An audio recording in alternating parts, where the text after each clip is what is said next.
the entire history of Rome.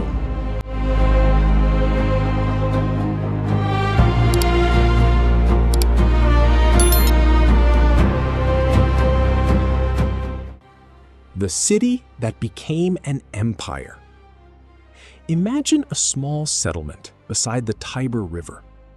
No giant monuments, no enormous army, no vast empire. Just a few communities surrounded by hills and farmland. Yet from this modest beginning, something extraordinary would emerge. A city that would conquer much of the Mediterranean.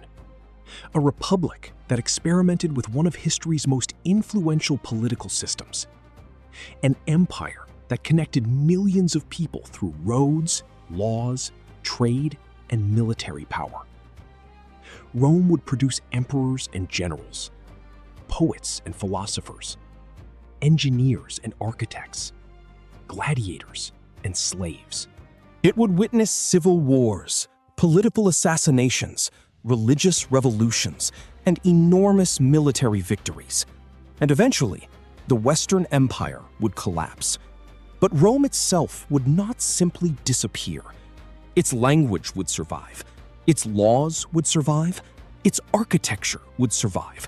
Its political ideas would survive. Its religion would reshape the world. And its name would continue to influence civilization for nearly 2,000 years after the fall of the Western Roman Empire. This is the entire history of Rome, from a small settlement on the Tiber to the capital of one of the greatest empires in human history. Before Rome. Long before Rome became an empire, central Italy was home to many different peoples. Among them were the Etruscans, a powerful civilization that influenced early Roman culture, religion, architecture, and political organization. Greek colonies also existed farther south in Italy. The Italian peninsula was therefore not an isolated world. It was a crossroads of different cultures. According to Roman tradition, Rome was founded in 753 BCE. The famous story tells of twin brothers, Romulus and Remus, who were abandoned as infants and raised by a she-wolf. Eventually, they fought over where to establish their city. Romulus killed Remus and became the legendary founder of Rome. The story is probably mythology rather than literal history, but it reveals something important about how Romans viewed themselves. They believed their city was born from struggle, ambition, violence, and destiny. And those themes would appear again and again throughout Roman history. The Roman Kingdom. Rome's earliest political period is traditionally known as the Roman Kingdom. Roman tradition describes 7 kings ruling the city. Some may have been legendary or heavily embellished by later historians. But the period was important because Rome was developing from a small settlement into an organized city. The Romans constructed temples, they developed religious institutions, they built defensive walls, and they established political traditions that would later become central to Roman government. Etruscan influence was particularly important. The Romans adopted elements of Etruscan engineering, religious practices, and urban design. Eventually, however, Roman tradition tells us that the monarchy became associated with tyranny. The final king, Lucius Tarquinius Superbus, was supposedly overthrown around 509 BCE. The Romans then established a new political system. The monarchy was gone. The Roman Republic had begun. The birth of the Republic. The Republic was based on an idea that would become central to Roman political identity. Rome would not be ruled by a king. Instead, political power would be distributed among elected officials, assemblies, and the Senate. 2 consuls were elected each year. They shared executive authority. The Senate became one of the most important political institutions. But the Republic was far from democratic in the modern sense. Roman society was deeply hierarchical. Power was initially dominated by wealthy aristocratic families, known as patricians. Ordinary citizens, known as plebeians, fought for greater political rights. This struggle became known as the conflict of the orders.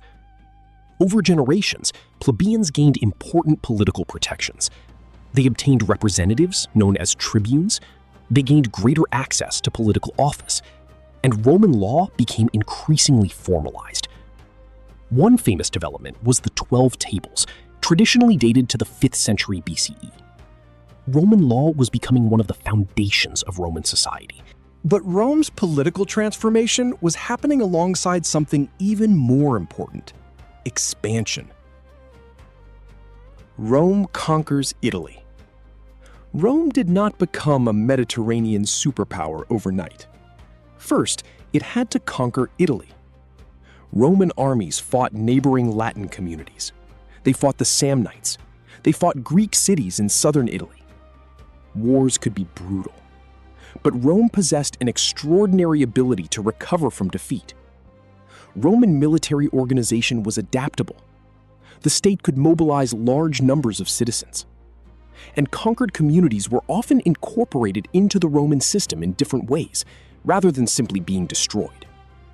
Rome expanded. Its population grew. Its resources increased. And eventually, Rome controlled most of the Italian peninsula. But Italy was only the beginning.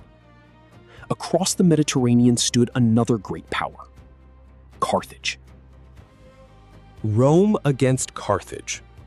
Carthage was a wealthy North African power with an extensive trading network.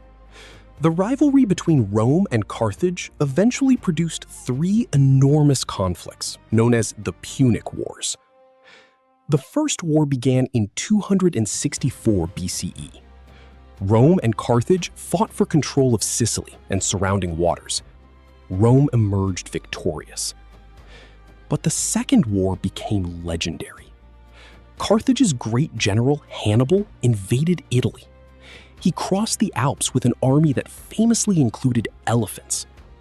Hannibal defeated Roman armies in several devastating battles.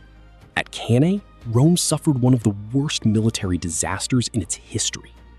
Yet Rome refused to surrender. Eventually, Roman strategy changed. The Roman general Scipio Africanus carried the war into North Africa. Hannibal was recalled, and Rome defeated Carthage at the Battle of Zama. Carthage survived for a time, but Rome was now the dominant power in the Western Mediterranean. The Third Punic War eventually ended with the destruction of Carthage in 146 BCE. Rome had become a Mediterranean superpower. But success created new problems.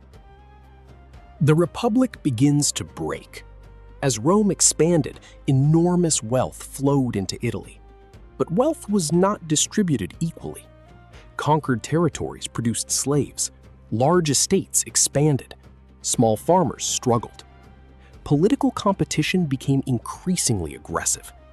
2 brothers, Tiberius and Gaius Gracchus, attempted reforms aimed partly at addressing land inequality. Both were killed during periods of political violence. The Republic was changing. Military commanders became increasingly powerful. Armies became more personally loyal to their generals, and political disputes increasingly turned violent.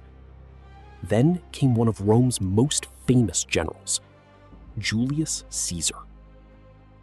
Julius Caesar. Caesar was ambitious, politically skilled, and extraordinarily successful as a military commander. He conquered Gaul during a series of campaigns. His victories brought him enormous wealth, prestige, and military loyalty. But Caesar's political enemies feared his growing power. In 49 BCE, Caesar crossed the Rubicon River with his army. The act effectively began a civil war. Caesar defeated his opponents and eventually became the dominant political figure in Rome. He was appointed dictator. His supporters believed he could restore stability. His enemies feared he was destroying the Republic. On the Ides of March, March 15th, 44 BCE, Caesar was assassinated by a group of senators. Among the conspirators was Brutus, along with other Roman aristocrats. But the assassination did not restore the Republic. Instead, it created another civil war. And from that conflict emerged Rome's first emperor. Augustus and the birth of the empire. Caesar's adopted heir was Octavian. He formed an alliance with Mark Antony and Lepidus, creating the Second Triumvirate. But the alliance eventually collapsed. Octavian and Antony became enemies. Antony allied himself with Cleopatra VII of Egypt. In 31 BCE, Octavian defeated Antony and Cleopatra at the Battle of Actium. The following year, Antony and Cleopatra died. Octavian returned to Rome as the undisputed master of the Roman world. In 27 BCE, he received the title Augustus. The Roman Republic had effectively transformed into the Roman Empire. Augustus understood something important. Romans hated the idea of monarchy, so he did not openly call himself king. Instead, he maintained republican institutions while concentrating real power in his own hands. His reign brought relative stability. The empire became more organized. The military was restructured. Infrastructure expanded. And Rome entered a long period of peace, often associated with the Pax Romana. The Republic was gone. The empire had arrived. The Golden Age of Rome. For generations, the Roman Empire expanded and prospered. Roman armies conquered new territories. Roads connected distant provinces. Ships carried goods across the Mediterranean. Cities grew. Roman law spread. And Latin became a major language across much of the Western Empire. Roman engineering was extraordinary. They built bridges, aqueducts, roads, harbors, amphitheaters, temples, bath complexes, and enormous public buildings. The Colosseum became one of the most famous symbols of Roman entertainment. Inside, gladiators fought before enormous crowds. But Roman society was not peaceful for everyone. Millions of enslaved people lived throughout the empire. Conquered peoples faced Roman authority, and political power remained concentrated among elites. Rome's prosperity depended partly on an enormous system of taxation, labor, military force, and trade. Yet the empire was reaching extraordinary heights. The Roman Empire at its greatest extent. Under emperors such as Trajan, Rome reached its greatest territorial extent. By the early 2nd century CE, Roman power stretched across much of Europe, North Africa, and the Near East. From Britain to Egypt, from Spain to Syria.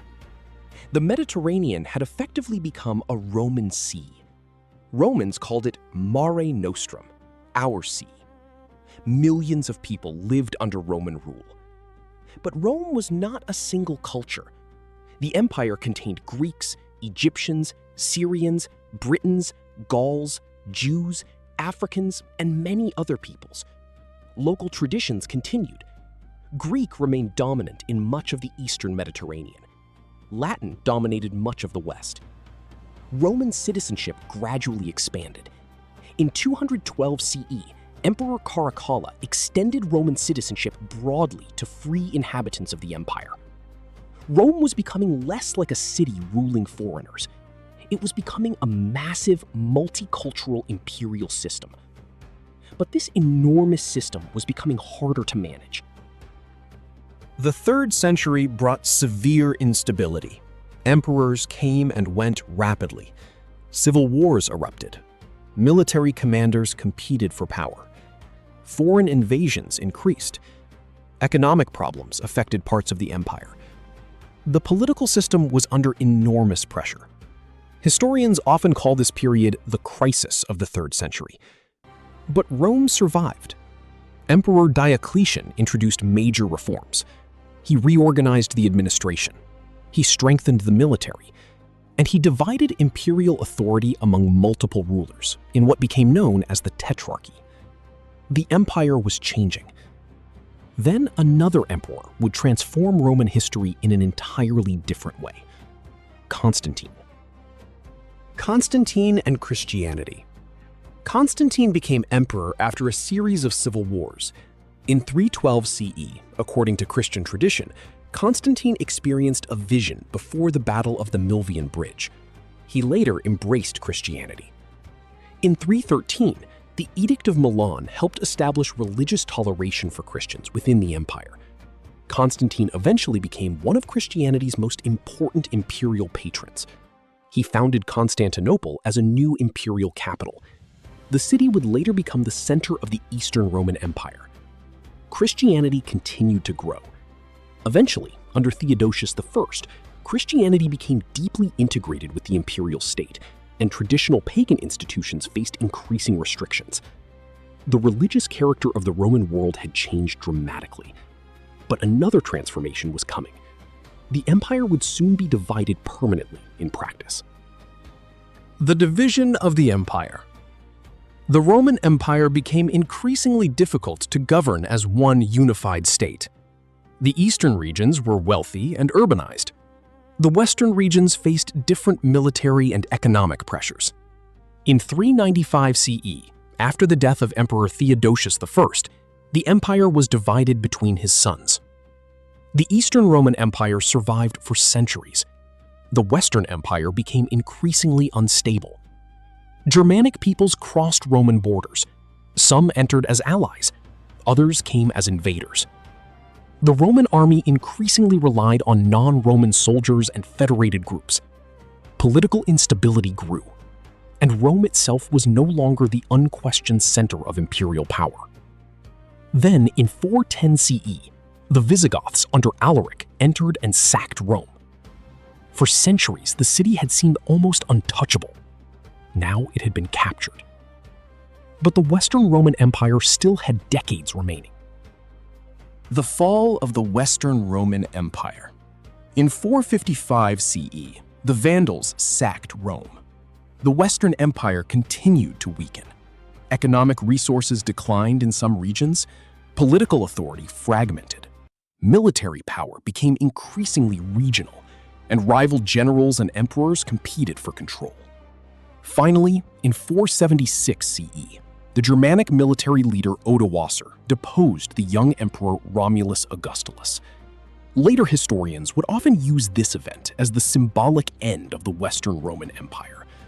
But Rome did not simply disappear. The Eastern Roman Empire continued. Its people still called themselves Romans. Its emperors still claimed the Roman imperial tradition. Its capital was Constantinople, and it would survive for almost another 1,000 years. The Eastern Roman Empire.